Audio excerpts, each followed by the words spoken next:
नमस्कार दोस्त, मैं सिंहासन कुमार। आज आप लोगों को बताएंगे आमाशय में भोजन का पाचन किस प्रकार से होता है। इसके अगले वीडियो में हम लोग देखे थे कि लार ग्रंथि क्या है, इनसे कौन कौन एंजाइम स्रावित होते हैं, मुख्य लार ग्रंथि का क्या क्या नाम है, ये सारे टॉपिक के बारे में हम लोग देख लिए हैं। अब भोजन को मुख्य गुहा से भेजेंगे ग्रास नली के सहारे आमाशय में। तो जैसे भोजन ग्रास नली में पहुंचता है तो इसमें भोजन का क्रमश संकुचन होता है, अर्थात भोजन चिपका हुआ होता है और चिपक कर पहुंचता है आमाशय में। आमाशय में जाता है तो आमाशय के 3 भाग होता है। तो आमाशय के 3 भाग होता है। तो पहला भाग हो गया ऊपर वाला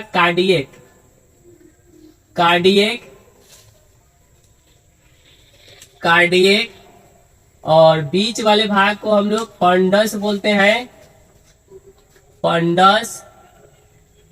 और सबसे निचली भाग को पाइलोरिक बोला जाता है। अब जैसे भोजन आमाशय के कार्डियक भाग में पहुंचता है तो कार्डियक वाले भाग में सी से कार्डियक, एफ से फंडस और पी से पाइलोरिक। तो कार्डियक वाला भाग में हाइड्रोक्लोरिक अम्ल होता है। भोजन अम्लीय बनता है कहाँ? तो आमाशय के कार्डियक भाग में। तो हम लोग एक क्वेश्चन लिख सकते हैं कि आमाशय के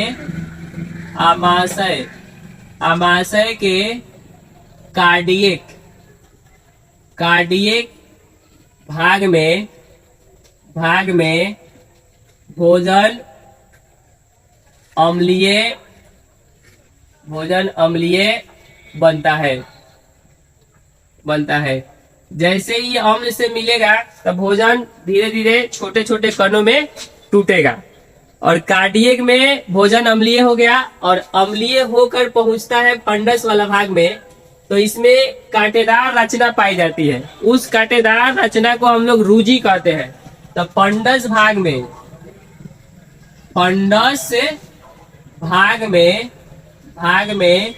कांटेदार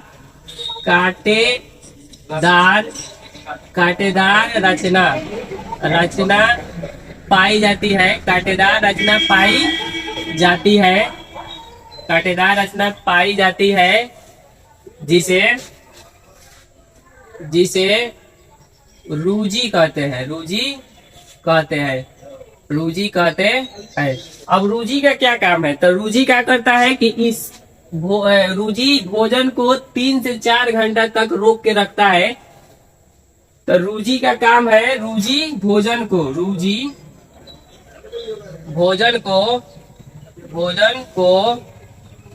3 से 4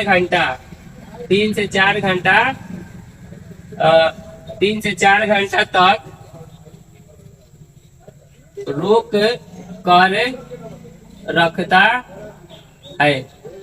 अब रखता है भोजन को 3 से 4 घंटा तक रोक के रखता है। वो डाइजेशन होता है, छोटे छोटे कणों में टूटता है और यह महीन होकर पहुंचता है आमाशय के सबसे निचली भाग में। और निचली भाग को हम लोग पाइलोरिक कहते हैं। और पाइलोरिक में गोलाकार छोटे छोटे संरचना होता है जिसको हम लोग जठर ग्रंथि कहते हैं। जठर ग्रंथि कहते हैं। और इस जठर ग्रंथि से जठर रस का स्राव होता है।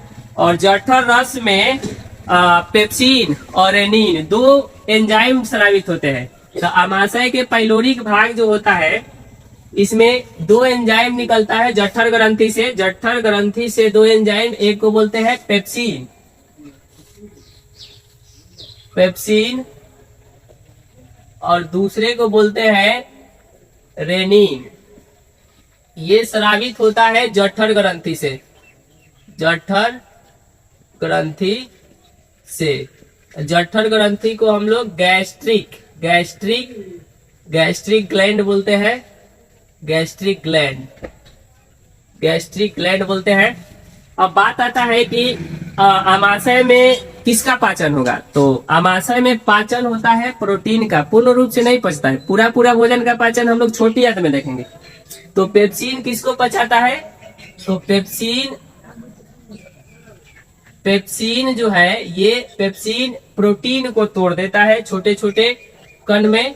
तो पेप्सिन प्रोटीन का पाचन करेगा, प्रोटीन का पाचन। रेनिन जो है, रेनिन जो है ये दूध के प्रोटीन का पाचन करता है, और दूध के प्रोटीन में केसिन प्रोटीन पाया जाता है। तो रेनिन जो होता है ये दूध के प्रोटीन का पाचन करता है। तो दूध के प्रोटीन का पाचन करता है। तो अमाशय में पूर्ण रूप से भोजन का पाचन नहीं होता है, अमाशय में प्रोटीन का पाचन होता है, और पूरे प्रोटीन का पाचन छोटी आंत में होगा।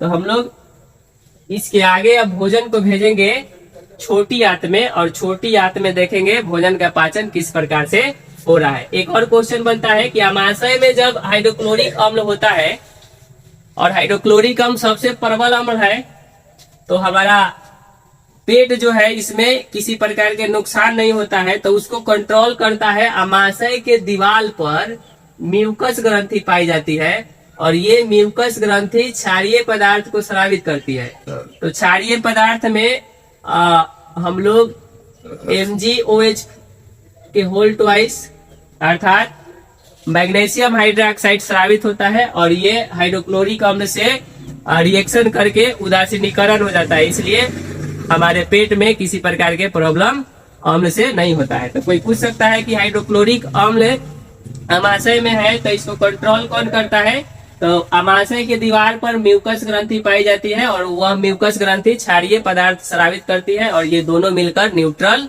बना रहता है। अब अगले वीडियो में हम लोग भोजन को छोटी आंत में भेजेंगे और छोटी आंत के बारे में डिटेल से पढ़ेंगे। तब तक के लिए बहुत बहुत धन्यवाद।